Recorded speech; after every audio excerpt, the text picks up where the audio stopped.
సింహరాశి వారికి ఈ వారం చాలా అనుకూలంగా ఉంది. సప్తమంలో రాహు బలంగా ఉన్నారు. వ్యయంలో గురువు, రూపాయికి 30 రూపాయలు ఖర్చు ఉంటుంది వీరికి. వ్యయంలో గురువు బలంగా ఉన్న ఖర్చు కూడా అలాగే ఉంటుంది. శుభకార్యాలు చక్కగా చేయగలుగుతారు. అయితే అనుకోని ఖర్చులు మనం ఒకటి అనుకుంటే అది ఇంకొకటి అవ్వడం, మనం ఒక శుభకార్యం చేద్దాం దానికి ఒక 10 రూపాయలు ఖర్చు పెడదాం అంటే 200 రూపాయలు ఖర్చు అవ్వడం, ఇటువంటివి జరుగుతుంటాయి. వాటి విషయంలో ఖర్చు నియంత్రణ చేసుకోవాలి. లాభం ఎలా ఉన్నా ఖర్చు అలాగే ఉంటుంది. రాబడి తక్కువ ఉంటుంది, ఖర్చు ఎక్కువగా ఉంటుంది. ₹1 లాభం వస్తే 20 రూపాయలు ఖర్చు ఉంటుంది. కాబట్టి ఖర్చుల విషయంలో సింహరాశి వారు ప్రతి ఒక్కటి నియంత్రించుకోవాలి. పంచమాధిపతి అష్టమాధిపతి అయిన గురువు వ్యయంలో ఉన్నారు, వక్రించి ఉచ్చబెట్టి ఉన్నారు. కాబట్టి ప్రతి చిన్న విషయంలోనూ ముఖ్యంగా ఫైనాన్స్ పరంగానే జాగ్రత్త వహించండి. భార్యాభర్తల మధ్య సఖ్యత ఏర్పడుతుంది. ఏదైనా సరే నేను అనుకుండా సామరస్యంగా ముందుకు వెళ్ళడం, సంతాన పరంగా మంచి ఆలోచించడం, సంతానం కోసం ప్రయత్నం చేస్తున్న వారికి ఒక శుభవార్తను వినే అవకాశం గోచరిస్తోంది.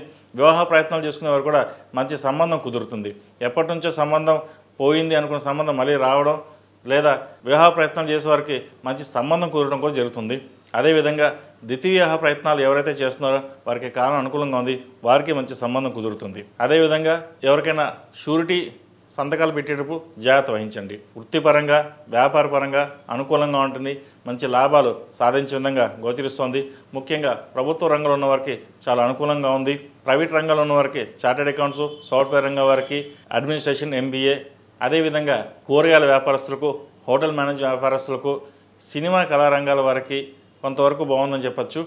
అదేవిధంగా కాస్మెటిక్స్, ఔషధాలు, వైద్య వృత్తులు వారికి వీళ్ళకి మటుకి చాలా అనుకూలంగా ఉంది. ఏది ఏమైనా సరే గడిచిన కొన్ని వారాల కంటే కూడా వీరికి ఈ వారం బాగుంది. అయితే అష్టంలో సినిమాటికి అంత బాగోలేదు.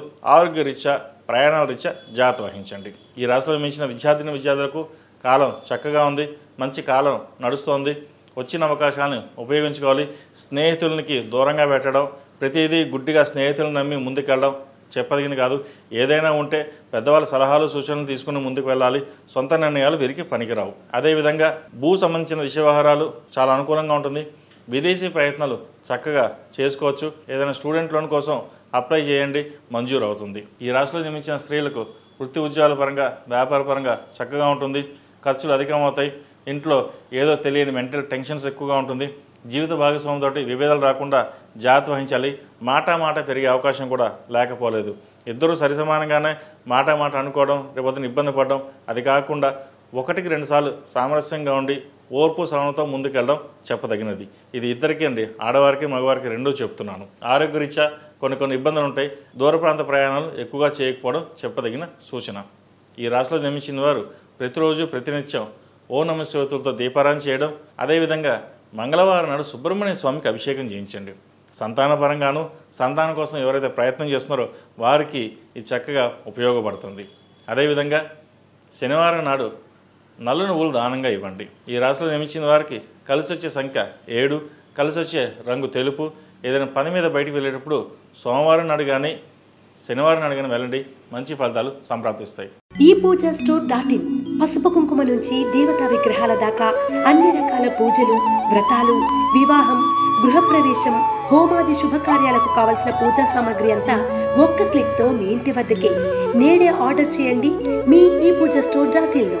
One stop for all puja needs.